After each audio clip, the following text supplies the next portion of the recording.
Consider a city on the edge of the sea, at the rim of a nation dependent on the sea, on a continent surrounded by the waters of the sea, a mere island, as are all those minority parts of the planet we call the land.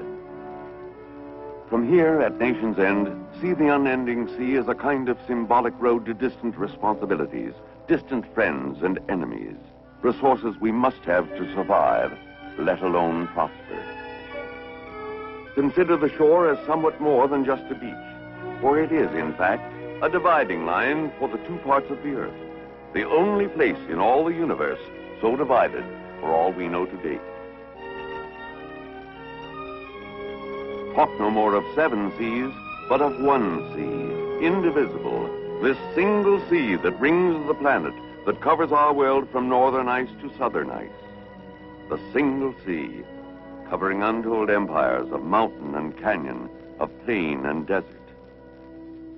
A home for living things, far more akin to us perhaps than life elsewhere, if any, out in space. A treasure trove of vital resources, as we are just beginning to know. But one sea for all its swirls and roars, for all its restlessness, and yet, for all its nearness, a realm unto itself. Float over it, fly over it, move within it, wrapped in your old familiar atmosphere. Enjoy the hobbies, the sports, the diversions of it all. But before the immensity and the wonder of the sea, before all that it is that we do not know, we have but dipped our toes. To begin, at long last, to do more, to go further, men have begun to go down to the sea, not to cross it, not to play within it, but to dwell, to live for a while. Consider, for example, the Bermudan neighborhood of the sea. Here in SeaLab I, 4 men lived and worked for 11 days at a depth of 193 feet. But how long can how many men work, live, and survive at how great a depth without coming out? We do not know the limit yet. But now, it is a year later, and men are ready to extend the limits if they can. Here another adventure is in the readying stage. Another exploration into that hostile, alien place we call the sea.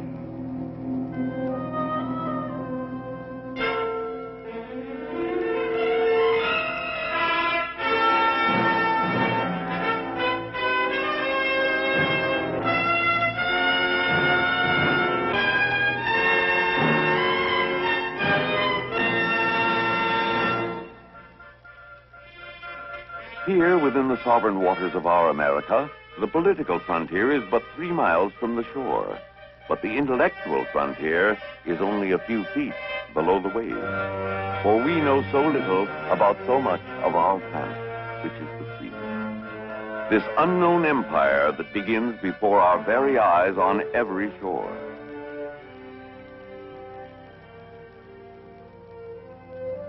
Captain Lewis Melson, commanding, along with George Bond, also a captain in the United States Navy and a doctor of medicine, now make ready for SeaLab II, 1 mile off the shore of La Jolla, California. Captain Zoni, commence flooding conning tower. What's our absolute pressure in SeaLab? We have 44.1 pounds absolute. As Navy divers and riggers prepare to lower SeaLab II to the bottom, 205 feet below, the question becomes, can men go even deeper, stay even longer, and work not only hard, but skillfully too? What indeed are the limits on flesh and blood beneath the waves? Never before SeaLab I had men lived so long within the sea at such a depth. But to state a record is to state a challenge. That eternal American question, what next? If man need not return to the surface periodically, taking a long time to decompress those potentially fatal bubbles within his body, he can be infinitely more productive down below. But suddenly, as SeaLab is being lowered... Command Van, we're losing pressure pretty fast. I would imagine we have a leak here. We'll have a diver's check for a leak.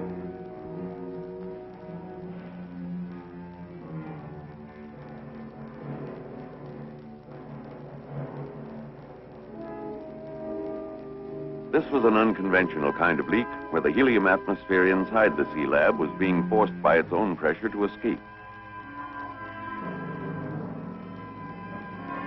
Capizoni, divers report leaks at all port vents.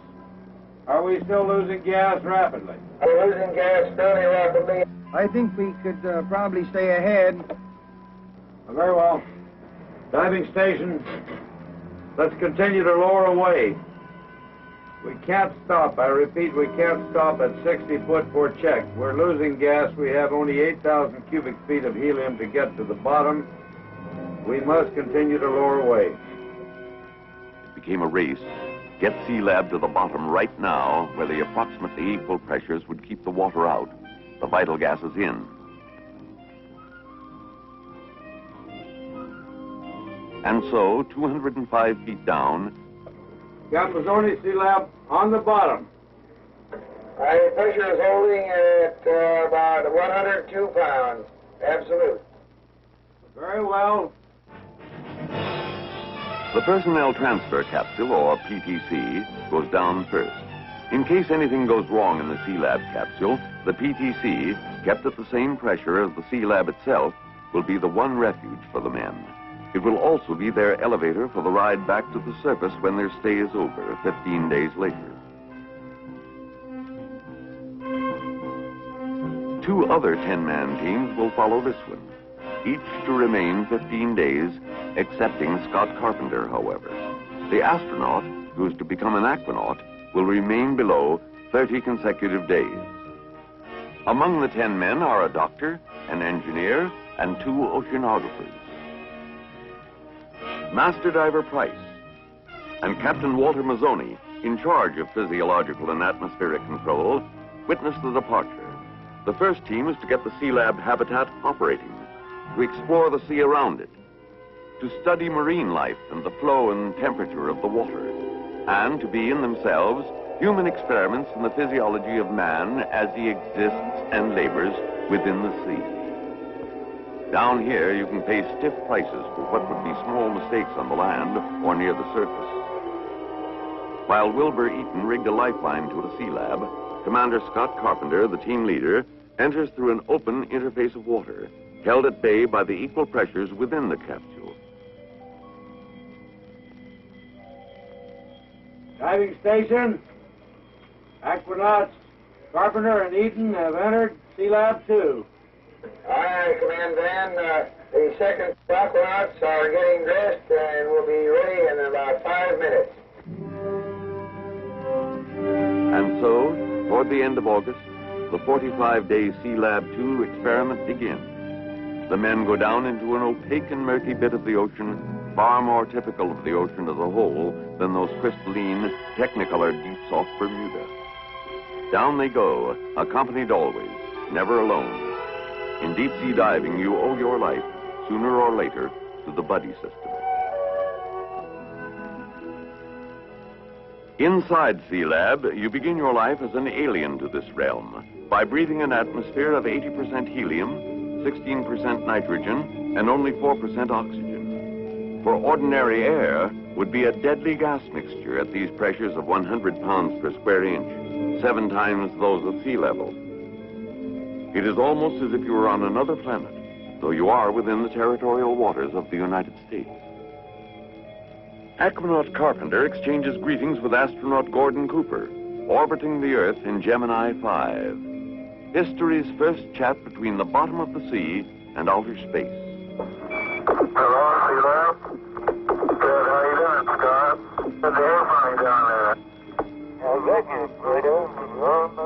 We'll get down, we'll get that down this afternoon, and we're glad we've got a chance to tell you what it means.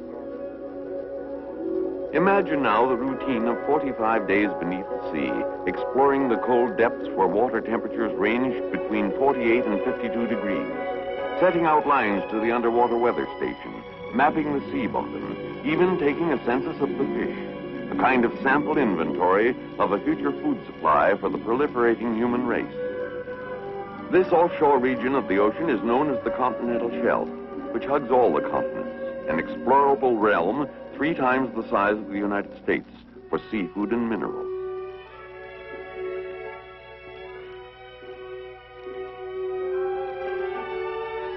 A new realm for travel and rest, study and work. Today's fantasy turns out to be tomorrow's routine often enough.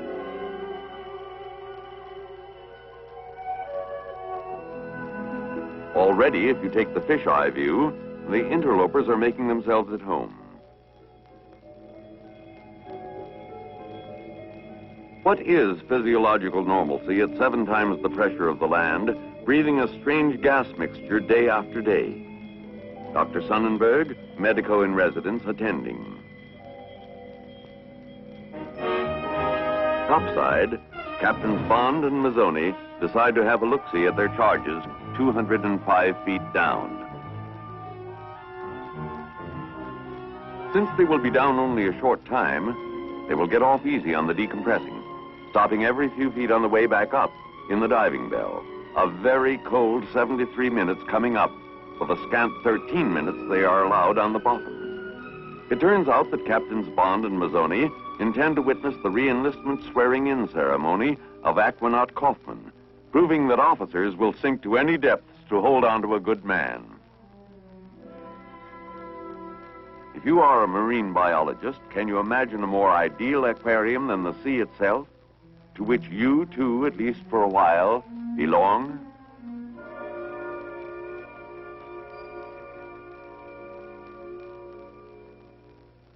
The cold black water was not an attractive medium for work.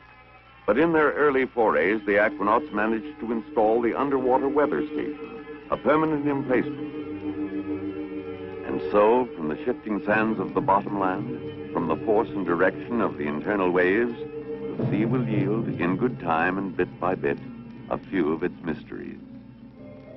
Man, too, has his mysteries, and he submits to frequent mathematical testing and even to electrocardiograms, both in and out of the water, as a constant check on his heart. The question always, what is normalcy under high pressure and a strange gas mixture?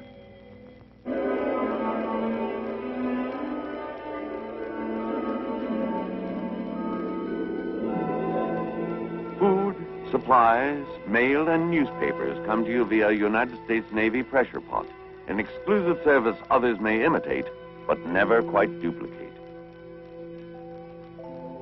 Happy birthday, Dr. Sonnenberg, but it was your loving wife who was responsible, not the United States Navy pressure pot express service.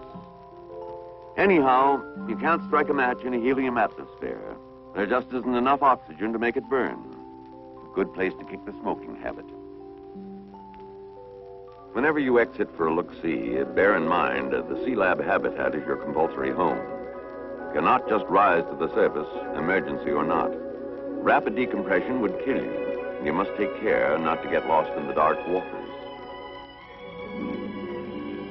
Among the hazards of the deep are the scorpion fish. The first aquanaut to be stung by one was Carpenter, who was hit on the right index finger, causing his arm to swell all the way up to the elbow.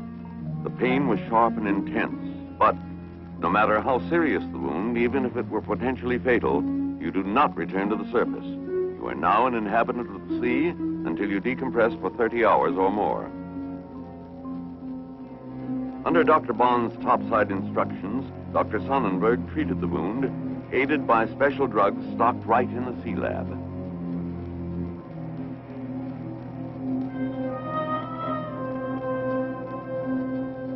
With 3 members of Team 2 already on board, the first team waits to depart, 15 days after sinkdown. It's farewell to Carpenter, who will remain below another 15 days. The ascent will be a matter of a 54-minute elevator ride in the personnel transfer capsule, after which 31 hours in the deck decompression chamber will return the 9 men to terrestrial status.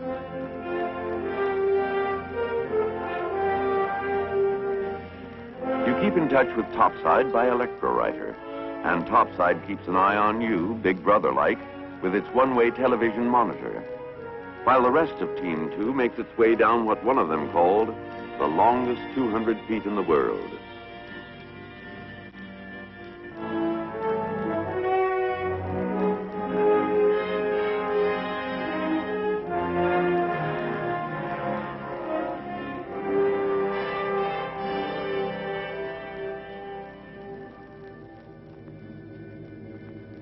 Carpenter holds quarters with the members of the second team. He who had worked with the most sophisticated technology of our age in the prototypical space program contrasted it with the Man in the Sea program, which he called a newly legitimatized child represented by a nucleus of 50 dedicated men working with mail-order equipment in marginal condition. But it is pioneers like these, members of this new establishment, the descendancy, who are helping this newly legitimatized child grow up. Today's sonar, cupping its listening ear to the sounds of the deep, will give way to better, more sensitive, longer-range sonar. And the current measurement device is but the progenitor of ocean-wide systems to chart the nature of the waters and the migration of marine life in terms of temperature and current. For all that, man is as a child down here. His basic motor skills cannot be taken for granted, nor can he depend much on his five senses in this cold, murky, top-heavy realm of water.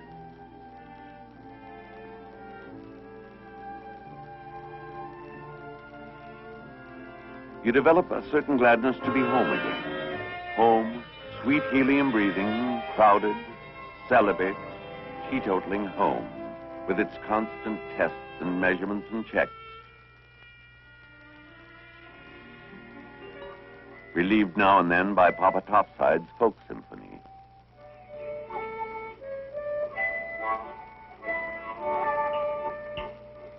How you like that one?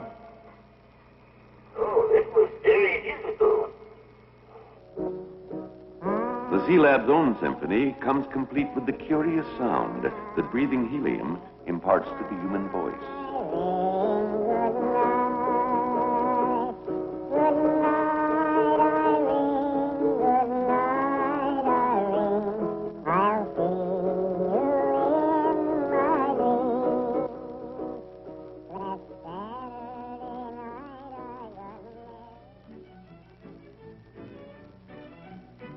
Into this ocean realm of mountains and canyons, plains and plateaux, who will play the role of St. Bernard dog to aid those in distress? Who learned to come at once to an acoustic signal?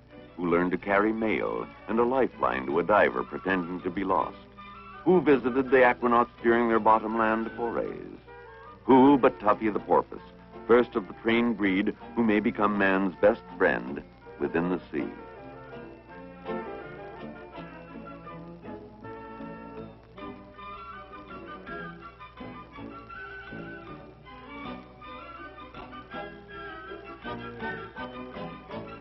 Sunday was normally a day of comparative rest, a day made more meaningful by the SeaLab prayer.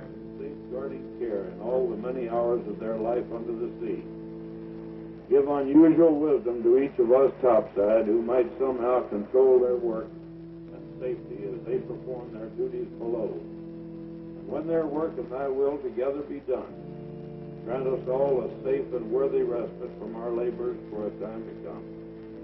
We ask all of this in the name of Jesus Christ our Lord. Amen. Thus did 30 days pass, a methodical and persistent sequence of work inside and outside the habitat, of catch-as-catch-can meals and housekeeping, of human measurement and evaluation under high pressure. Now the second team makes ready to depart, Scott Carpenter along with them, after their span of 15 days, his of 30, into the personnel transfer capsule. And, as medical wisdom has it, 33 hours of decompression on the support vessel in the deck decompression chamber. Decompression is the cross the divers bear. Meanwhile, the third team of 10 men prepares to depart for inner space. Led by Master Diver Robert Sheep, at 50, the oldest of the aquanauts. It's getting to be a kind of routine, the almost inevitable destiny of things that seem fantastic at their very outset, whether it be a flight across the ocean or even a man in orbit. To make the far out an everyday affair is, after all, the prime purpose of all our technology. While he decompresses, Commander Carpenter has a phone chat, still in his helium voice, with his commander-in-chief. Big what, sir? Scott, do you read me all right? Yes, sir, Mr. President. Read you loud and clear. How no? Fine. Well, Scott, I'm mighty glad to hear from you. You've convinced me and all the nation that whether you're going up or down, you have the courage and the skill to do a fine job. Well, thank you very much. There were a lot of other people who demonstrated the same kind of courage. It's a great crew out here, and we're all very honored and pleased that you saw fit to call us and let us know that you were interested in what we're doing.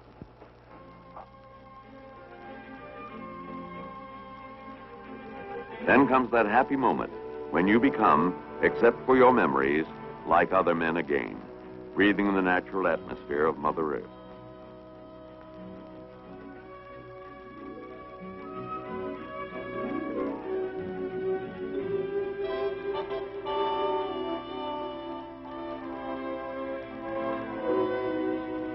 While down below, Dr. Sonnenberg, who has returned for a second 15-day stint, wrestles with that electrically heated diving suit that will permit 3-hour journeys away from SeaLab in comparative comfort. The prime objective of the third team was to try new underwater salvage techniques. Using a special foam, they raised barrels and an aircraft hulk from the bottom. With special torque-free tools, working on the explosive principle, they attached plates and lifting surfaces to part of a submarine hull. Older tools like the spear and the fishhook can be very useful too. You may not like sashimi, that Japanese delicacy roughly translated as raw fish, but frying is verboten down here. Hydrocarbon smoke doesn't mix well with helium in a delicate man-made atmosphere. This team and Team 2 made excursion dives to the rim of the underwater canyon 266 feet below the surface. Master Diver Sheets, however, went with another man to the 300-foot mark, followed thereafter by other members of the team. Afterward, they dined on plankton, that floating microscopic life of the sea, saying it tasted like nuts. But always, you dive with another man not far away. The brief history of deep diving has proved time after time that the best of divers needs help desperately sooner or later. Equipment can fail, and men can go astray in this pathless world.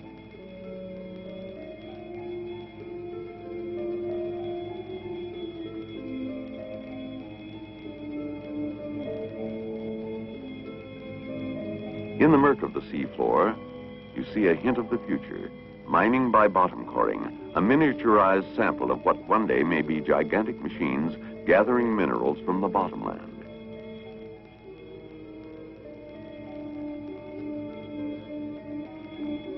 Work to be done, where existence alone is a kind of triumph. Where the aquanauts discovered you could make brief dives 100 feet lower than SeaLab and return to it without decompressing. This in itself is a bonus from nature.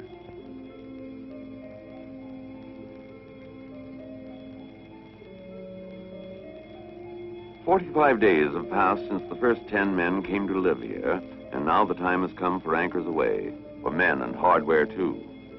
And the last swim toward the PTC elevator for the men at SeaLab II. Command van, the aquanauts report the lower hatch has been shut and dogged. They are standing by, ready to come up. Very well. Crane operator, this is command van. PTC is ready for liftoff. Lift away.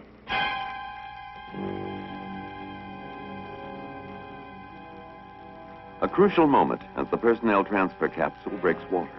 It contains 10 men still under sea bottom pressure who must decompress slowly or die. A faulty valve, a leak, a single mistake of the many that are possible could turn the capsule into a coffin. As it is, the ancient art of rigging is not the least of the skills you need in this particular kind of oceanography.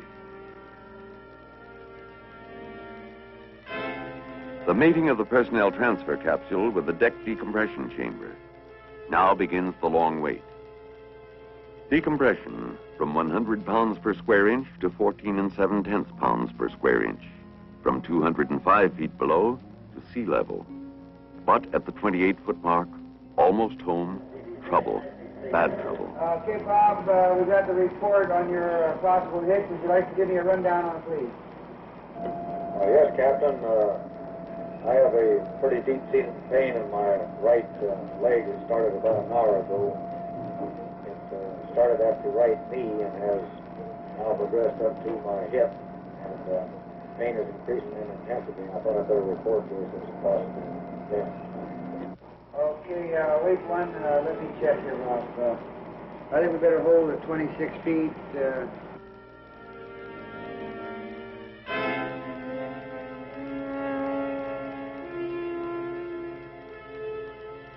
I would recommend that we put 9 people into the outer lock, bring them up, run the corpsman in, and have the inner lock brought on down to 60 feet and try Bob on the oxygen treatment table and see how it goes there, bring him up separately. And so, from the outer lock in a quiet, tired moment, after the requisite 35 hours, 9 men emerged from decompression.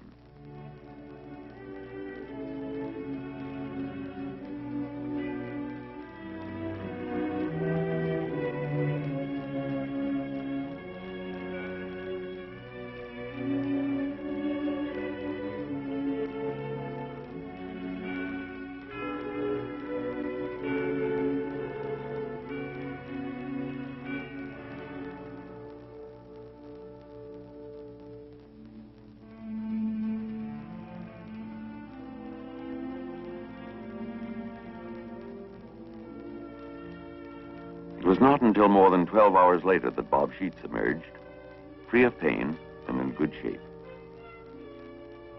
Even the home away from home, a shell empty of men, is once more upon the surface, floatable elsewhere for another chapter in this ongoing adventure of man within the sea. Perhaps we shall see her again as SeaLab III. The commendations of today, the just pride for work well done, set the stage for the eternal question of all adventure: where do we go from here? Perhaps we will routinely send men to 800 feet soon, to 1,700 and more feet within some years, to live, to work, to study.